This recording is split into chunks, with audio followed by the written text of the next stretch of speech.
Bonjour à tous, bienvenue pour cette vidéo de présentation d'une scie à ruban et là notamment un best-seller chez nous de par sa polyvalence et ses caractéristiques. On est sur la scie à ruban Optimum S275N. Donc c'est une scie extrêmement polyvalente. La scie est quand même l'élément essentiel dans beaucoup d'ateliers de travail du métal, puisque c'est la machine qui va vous permettre de faire vos premiers débits par rapport à la matière brute que vous recevez. Donc que ça soit pour alimenter vos soudeurs, que ça soit pour alimenter des centres d'usinage, des tours, des fraiseuses, même après faire des simples perçages, il va bien falloir à un moment que vous partiez d'une matière brute et que vous la redimensionnez à votre usage. Donc voilà, une scie à ruban est un des éléments primaires dans un atelier de mécanique générale, de tôlerie, même pour tout ce qui peut être atelier de maintenance. Je pense que pour un certain nombre d'entre vous, il n'y a pas de secret là-dessus. Là, l'idée, elle était de vous présenter cette scie à ruban qui est le milieu de gamme dans la gamme Optimum présente chez Optimachine. Vous avez cette scie donc, qui est déjà posée sur un socle, à savoir qu'à la réception de la machine, vous allez avoir donc la machine qui est bien évidemment entièrement montée au niveau de la partie mécanique. La seule chose qui va être à assembler au départ, c'est vraiment la partie basse du socle. On a quatre tôles qui sont juste à boulonner et assembler ensemble pour faire un socle et venir monter la machine dessus et la poser dessus. Donc voilà, c'est vraiment la seule partie d'assemblage à l'arrivée dans votre atelier qu'il va falloir faire. Sinon, la machine est directement opérationnelle. Cette machine, donc, comme je vous disais, va vous permettre bien évidemment les coupes de débit. Sur une machine comme celle-là, on peut aller quand même chercher sur des coupes droites des diamètres jusqu'à 225 de diamètre. Vous avez aussi bien évidemment la possibilité de faire des coupes de matière carrée ou rectangulaire jusqu'à des dimensions maximum de 245 par 150. Vous avez aussi la possibilité avec une machine comme celle-ci de venir faire des coupes en angle à 45 et à 60 degrés. On va voir juste après le mode de fonctionnement de la mise en rotation de l'archet pour les coupes biaises. Cette machine est équipée d'un moteur qui est disponible soit en 230 volts, soit en 400 volts. Je ne vais pas vous refaire le topo si vous êtes équipé en 400 volts de l'avantage de prendre la machine en 400 volts. Vous avez aussi d'origine sur une machine comme celle-ci une pompe de lubrification qui est déjà installée sur la machine, donc avec un bac de fluide de coupe et du coup qui vous permet un double arrosage en amont et en aval de la coupe, avec des petits robinets d'arrêt, mais aussi bien évidemment la fonctionnalité directement sur le pupitre pour enclencher ou non la pompe d'arrosage de manière générale, mais vous avez la possibilité de régler le débit sur des petits robinets qui sont présents ici sur les têtes d'arrosage directement sur la lame. Donc ça, tout est présent déjà d'office sur la machine, et bien évidemment ce que je vais vous exposer est aussi valable pour la version 230 volts que la version 400 volts. Vous avez bien évidemment un étau qui est fourni ici avec deux mâchoires quand même assez importantes en termes de dimensionnel. Vous avez ici la possibilité de venir, en fonction de votre coupe, de venir avancer ou ouvrir votre zone de coupe pour être au plus proche de la matière à couper, pour que vous ayez des guides-lames qui soient au plus près des zones de coupe. Sur votre étau, vous avez donc un volant de serrage, et vous allez avoir une manette pour le serrage rapide qui va vous permettre de faire, quand vous avez toujours la même dimension de pièces, de pouvoir venir serrer, desserrer rapidement votre pièce. Vous avez sur l'arrière de la machine ici un petit ressort qui va vous permettre d'accompagner la remontée de l'archer pour aider l'opérateur, puisque nous sommes ici sur une machine qu'on appelle semi-automatique. Pourquoi semi-automatique? En fait, vous avez la machine à partir du moment où vous allez enclencher votre séquençage de coupe et le démarrage du coup de la rotation de lame. Vous avez la possibilité via un petit vérin qui se situe ici et un robinet d'arrêt et une petite molette qui vous permet le réglage de rapidité de l'archer. On va voir ça dans quelques instants, son fonctionnement. Vous avez une machine qui va pouvoir être autonome dans sa coupe. Il n'y a pas besoin que l'opérateur soutienne l'archer pendant la coupe. Du coup, la machine va pouvoir travailler toute seule pour effectuer la coupe. Par contre, arrivé en bas, la machine va effectivement se couper, mais il n'y a pas une remontée automatique de l'archer, ni une ouverture d'étau. D'où voilà, une machine qu'on va déjà appeler entre guillemets semi-automatique ou plutôt assistée par vérin sur la descente. Ensuite, vous avez aussi toujours bien évidemment livré d'origine, hein, puisqu'on est toujours sur une version sortie de caisse. Un volant ici qui va vous permettre de tendre la poulie et donc de tendre la lame. Vous avez un petit manomètre qui vous donne une précision effectivement sur les valeurs de tension.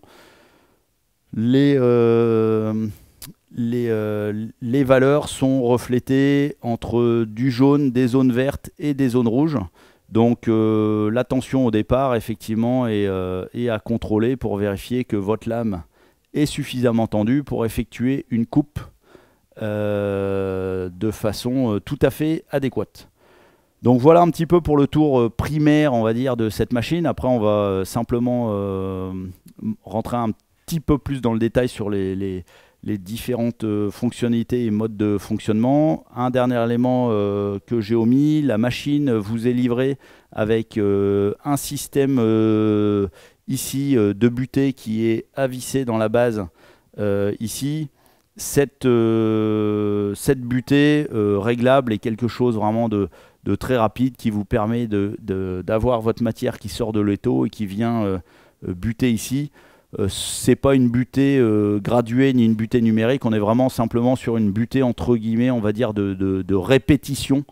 Si vous coupez plusieurs fois la même dimension de matière, ça vous permet d'avoir un premier réglage à faire au niveau de la dimension et après d'avoir simplement votre pièce qui vient buter dedans et du coup d'avoir une répétition rapide de vos coupes.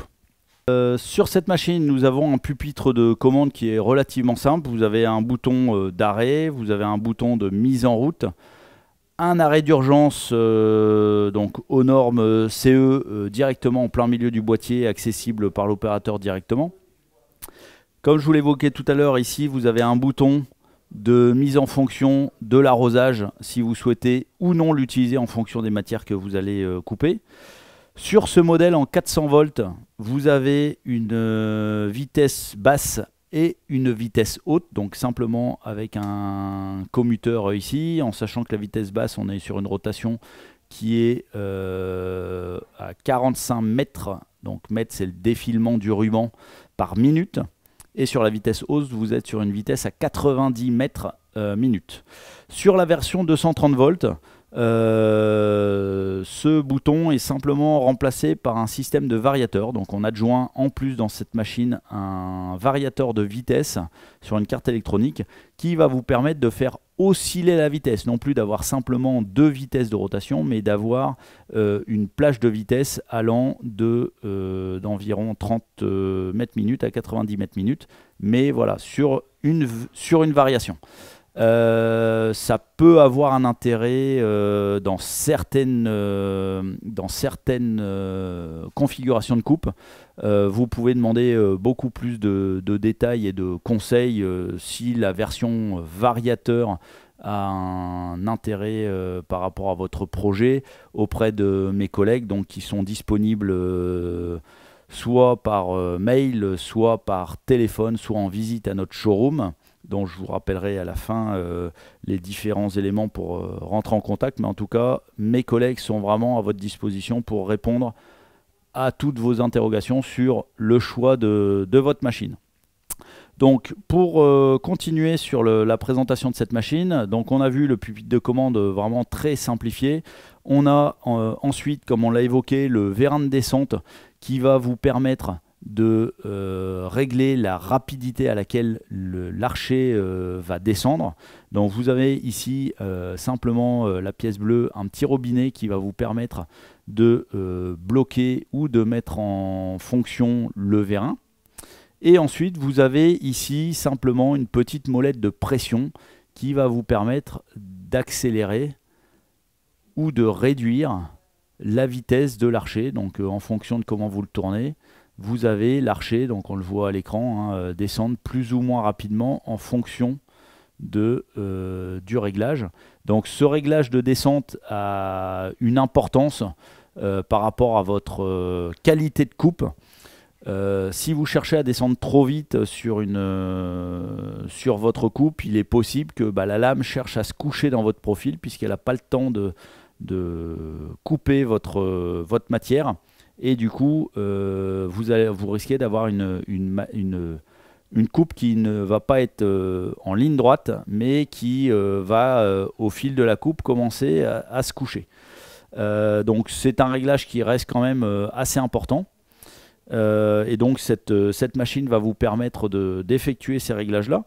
Comme je vous disais, une fois arrivé, comme on est là en fin de coupe, on a une machine qui va se mettre en arrêt et du coup à l'opérateur après de saisir ici la poignée pour venir remonter l'archer. Et si vous n'avez plus de coupe à faire, vous pouvez, après avoir remonté l'archer, soit simplement venir fermer le robinet, la petite vanne ici, et votre machine restera dans cette position là, ou alors vous pouvez simplement réouvrir et puis votre archer redescend à la vitesse que vous aviez déjà réglée initialement sur votre petit robinet de réglage de pression. Voilà, donc comme on le voit à l'écran, ça l'archer vient descendre. Donc du coup, si on met en fonction la machine à ce moment-là, hop, donc la lame est mise en rotation. Donc vous la voyez de temps en temps par la zone de soudure, vous voyez que la machine, donc là elle coupe, elle va couper votre profil. Ce qui va se passer et ce qui est aussi intéressant sur ce type de machine, c'est que vous avez un contacteur en fin de course qui va vous permettre simplement, sans aucune action de ma part sur le pupitre de commande, qui va venir simplement, une fois arrivé en bas dans l'étau, qui va vous permettre de couper la lame. Donc voilà, la machine devient inopérante, arrivée en bas de coupe. Plus aucun danger, vos pièces ont été découpées, mais la machine peut rester en l'état. Elle s'est arrêtée mécaniquement, le moteur ne tourne plus, la lame ne tourne plus, donc plus de danger initialement. L'opérateur peut simplement réeffectuer sa remontée d'archer pour recommencer une nouvelle coupe. Et du coup, bien évidemment, redémarrer la machine pour que la lame se remette en rotation. Comme on l'a dit tout à l'heure, vous avez un étau ici à volant, donc qui va vous permettre simplement d'ouvrir ou de fermer l'étau, bien évidemment, mais vous avez également une poignée. Cette poignée, en fait, elle va vous permettre d'effectuer le dernier serrage. C'est-à-dire que, j'espère qu'on va le voir à l'écran, vous allez avoir, en baissant votre poignée, l'étau qui va avancer de quelques millimètres, qui va permettre en fait de venir finir la compression de votre matière. Et ça a un intérêt quand vous allez faire un petit peu de série. Vous avez une dizaine de coupes à faire de la même dimension, en tout cas dans la même dimension de pièces, au lieu de venir remouliner la manivelle, vous avez simplement ici à actionner la manette comme ça et ça va vous rouvrir de quelques millimètres votre étau en écartant les morts et du coup ça vous permet de venir coulisser votre pièce et simplement d'actionner la poignée et de venir réeffectuer votre serrage sur votre pièce. Comme je vous l'évoquais aussi tout à l'heure, il y a un élément important qui va être la tension de la lame, donc qui est à vérifier via ce manomètre et donc via la poignée ici. Donc la poignée, très simple de réglage, hein, il suffit de la tourner dans un sens ou dans un autre sens pour la détendre. Et vous voyez immédiatement au manomètre si la pression s'accentue ou si au contraire elle se diminue si vous voulez comment dire, démonter la lame par exemple. Vous venez simplement agir sur cette pièce là qui est la partie externe de la poulie, ici menée à l'intérieur. Donc on vient simplement écarter les deux poulies l'une de l'autre pour venir tendre la lame. Donc dans le vocabulaire des scies à ruban, vous avez la poulie menée et la poulie menante côté du moteur. Donc côté du moteur, elle mène et côté haut d'archer ou avant de l'archer, vous avez la poulie folle ou la poulie menée. Ensuite arrive la partie positionnement de l'archer. Donc pour ça, vous avez une manette qui vient se trouver ici, qui va vous permettre en fait de venir libérer ou au contraire de fermer et de maintenir la mise en rotation de l'archer.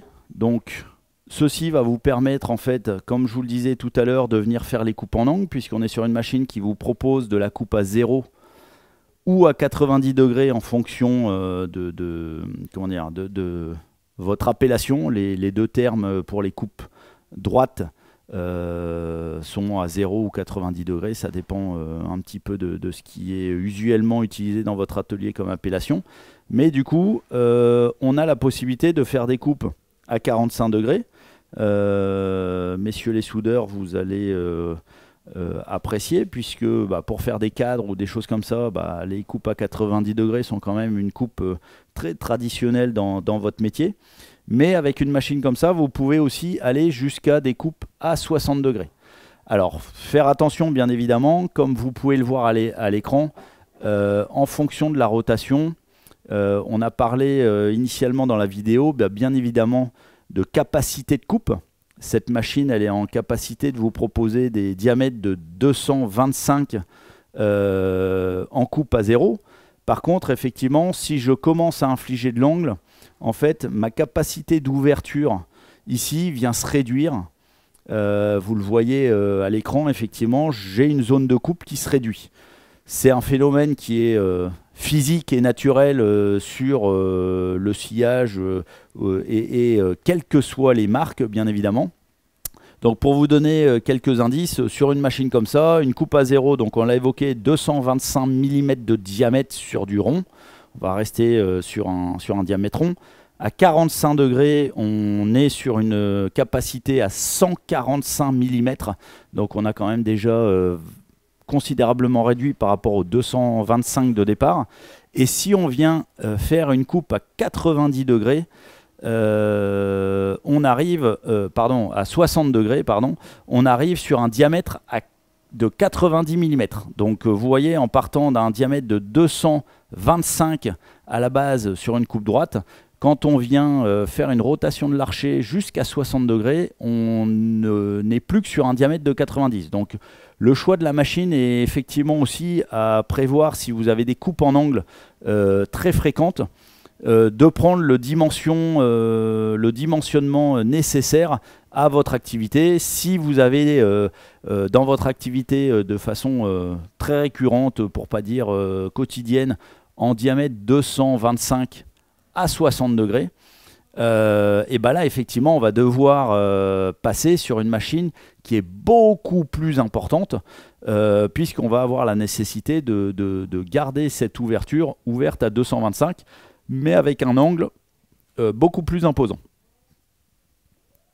Une fois que vous avez réglé l'angle qui allait bien, il suffit simplement ici sur la manette de venir réeffectuer le serrage et on a l'archet qui reste dans la position qui a été choisie. Pour vérifier l'angle que vous souhaitez, vous avez ici sur la base un réglé qui va vous permettre de définir l'angle auquel vous positionnez la machine. Un dernier point, c'est au niveau du changement de lame, puisque la lame est un élément très important du sciage. Vous avez un carter ici sur l'arrière qui est tenu par 4 vis à main, sur lequel vous avez, pour votre sécurité, bien évidemment, un petit capteur qui permet de détecter si le capot arrière est ouvert. Vous avez simplement donc à venir desserrer ces 4 vis manuelles et déposer le carter ici. C'est une opération qui se fait vraiment très rapidement. Il vous faut pour ça venir détendre, on l'a dit tout à l'heure, détendre la lame, histoire qu'elle récupère du jeu, que les poulies en fait une va rester fixe, mais celle avant, donc la poulie menée, va légèrement reculer, ce qui va vous rendre la lame libre dans son logement. C'est une opération vraiment très aisée. Pour ça, une fois que vous changez la lame, la nécessité de venir, vous voyez ici des roulements guide-lame qui en fait vont permettre de tenir la lame dans la zone de coupe. Ce sont des petits roulements, donc toutes ces pièces-là sont régulièrement, alors peut-être pas à chaque changement de lame, mais en tout cas de façon très régulière, à venir contrôler au niveau du serrage, de leur état d'usure, pour avoir un guidage qui est toujours propre. Il ne faut pas que ça soit trop serré pour que ça génère une tension inutile sur la lame. Mais voilà, c'est une partie quand même à régler assez régulièrement au moment des changements de lame.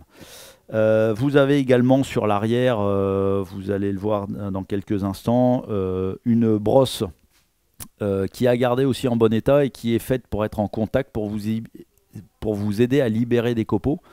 Donc en plus de l'arrosage qui va avoir deux fonctions, la première c'est d'essayer de chasser un peu les copeaux des dents, mais aussi bien évidemment de tenir à une température correcte votre acier à couper et votre lame, ce qui va permettre d'accroître la longévité. Vous avez une brosse qui va vous permettre effectivement d'être balayé par les dents et du coup de venir emmagasiner les copeaux.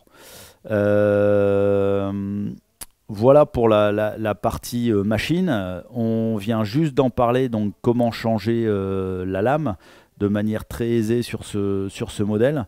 Un seul opérateur suffit. Et du coup, ça me permet très rapidement de faire la transition et de manière assez succincte sur les accessoires nécessaires pour l'usage d'une scie à ruban.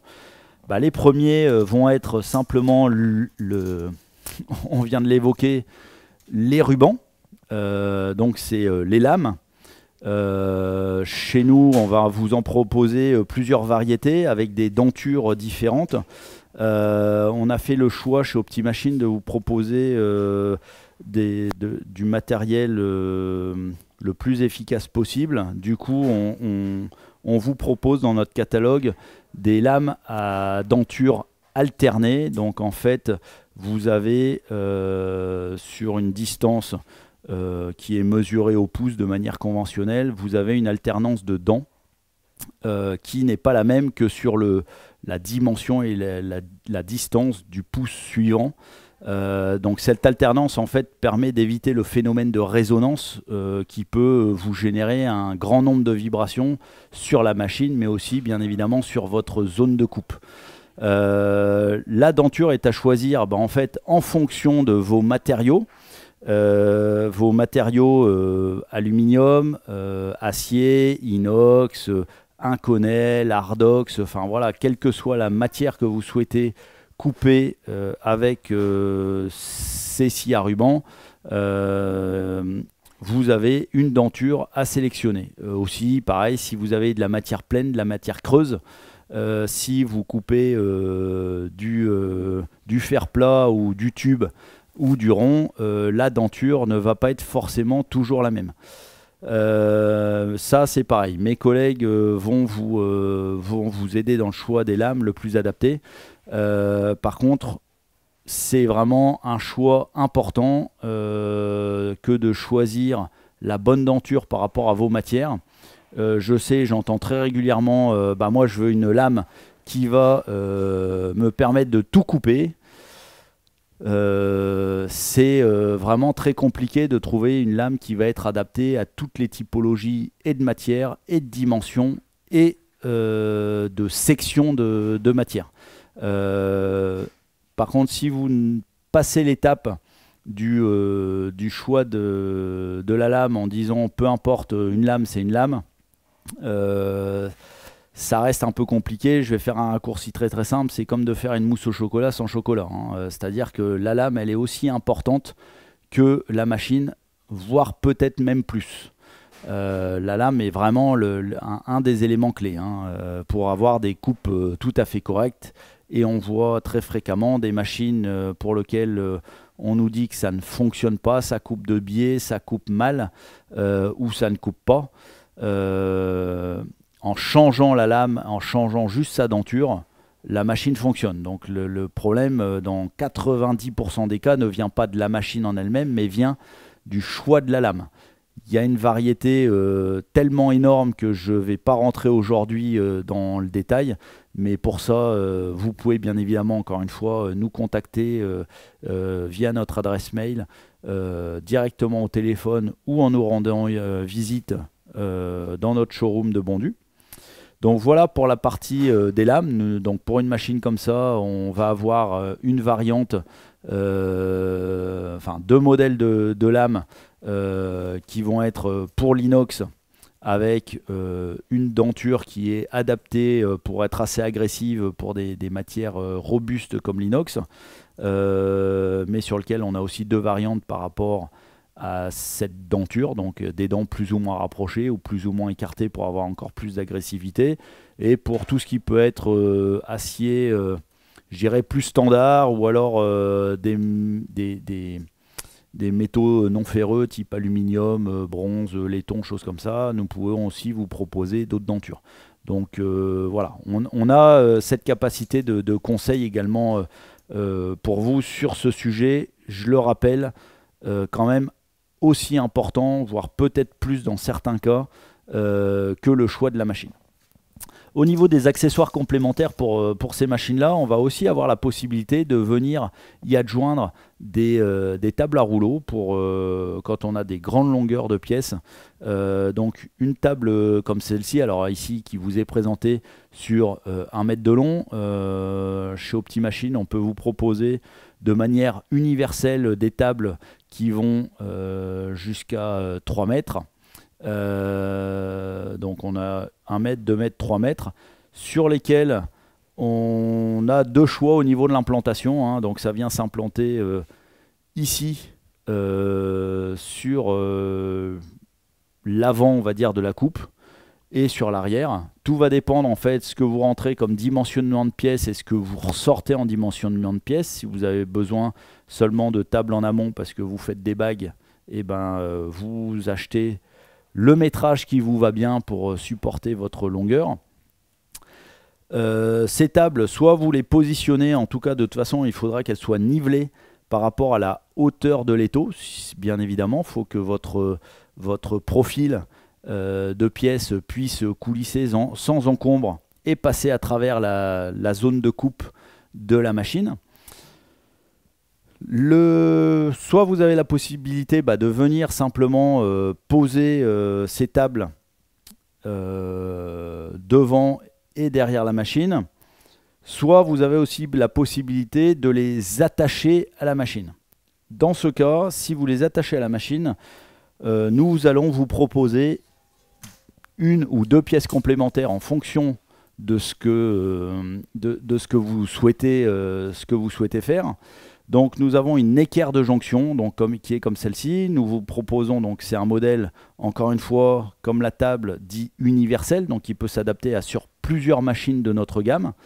Donc c'est pour ça que vous allez retrouver des lumières oblongs. C'est pour venir vous attacher après sur les points présents sur la machine et qui vont vous permettre du coup de rendre solidaire, en tout cas autour de la machine, les tables d'amener.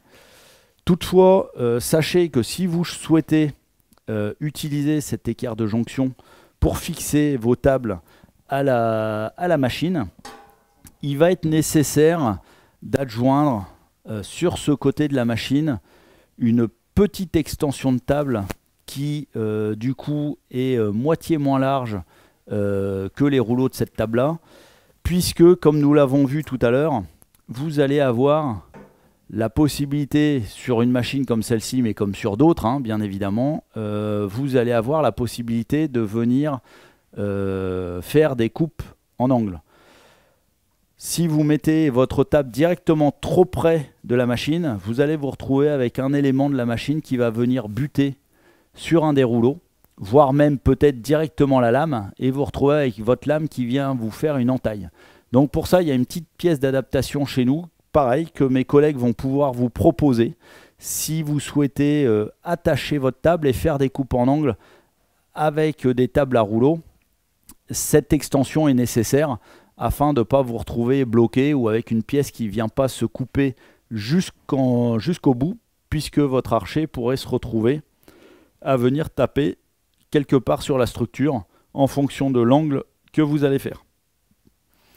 Au niveau des derniers accessoires qui vont être disponibles sur une machine comme celle-ci, vous allez avoir aussi la possibilité d'avoir un système de butée digitale, règles digitales, règles analogiques ou règles de mesure en fonction de ce que vous souhaitez. Vous avez simplement pour ça une règle sur laquelle on vous fournit bien évidemment les supports. Alors je rappelle que tous ces ensembles d'accessoires sont universels chez nous, donc ils peuvent être très bien montés sur une S275N comme on a sous les yeux, mais aussi comme sur d'autres modèles de chez nous, donc forcément il peut y avoir une petite part d'adaptation, un reperçage par exemple pour arriver exactement à calibrer sur le modèle de machine que vous avez de chez nous, ou éventuellement si vous souhaitez simplement équiper la machine que vous avez déjà dans l'atelier de tables et de règles de mesure de chez nous. Vous avez la nécessité éventuellement d'adapter ces pièces-là sur les vôtres, mais ça se fait de manière très facile. Du coup, après, le choix sur la règle ou la butée digitale va apporter en fait un confort de travail. Plutôt que votre opérateur prenne au mètre et se fasse un marquage, il va pouvoir en fait faire coulisser le chariot. Vous allez voir ça dans les images dans quelques instants. Coulisser le chariot avec une visu directement de la mesure à laquelle on se trouve par rapport au point 0, donc à la lame, à la zone de coupe de votre profil. Voilà pour le tour de cette machine.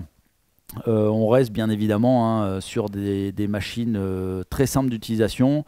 Vous allez retrouver différentes dimensions plus petites ou plus grandes en fonction de votre besoin dans notre gamme.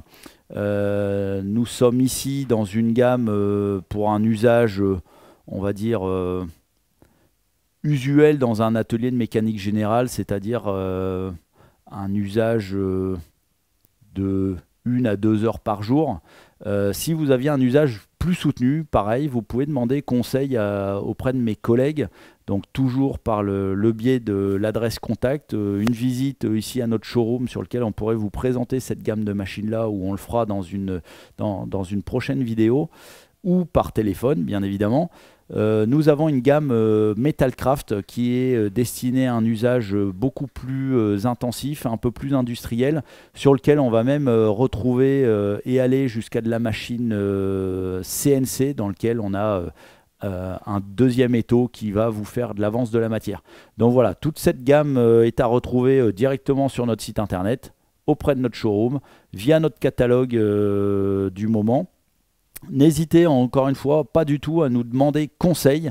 Nous sommes là pour répondre à toutes vos interrogations, vos besoins d'éclairage sur le fonctionnement des machines, sur la machine idéale pour votre projet.